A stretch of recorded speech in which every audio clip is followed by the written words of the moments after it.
तुर्की में अपोजिशन जमात Republican peoples party के deputy chairman Muharram एरकक का कहना है कि इतवार के रोज तारीखी इंतखाबात में हजारों बैलेट बॉक्सेस में मुबैना तौर पर बेजाब्तगियां हुई हैं, जिसकी शिकायत दर्ज करा दी गई हैं, जिसमें सदर तैयब एर्दोगान ने तवक्को से ज्यादा कामयाबी हासिल कर रखी है।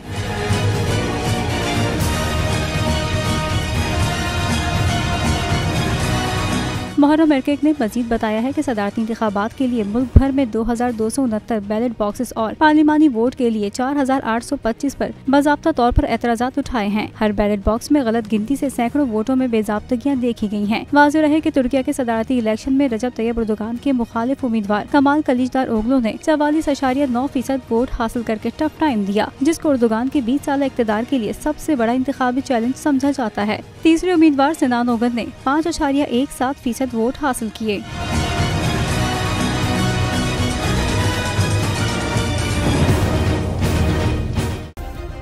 सब्सक्राइब करें और बेल दबाएं ताकि कोई खबर रह न जाए।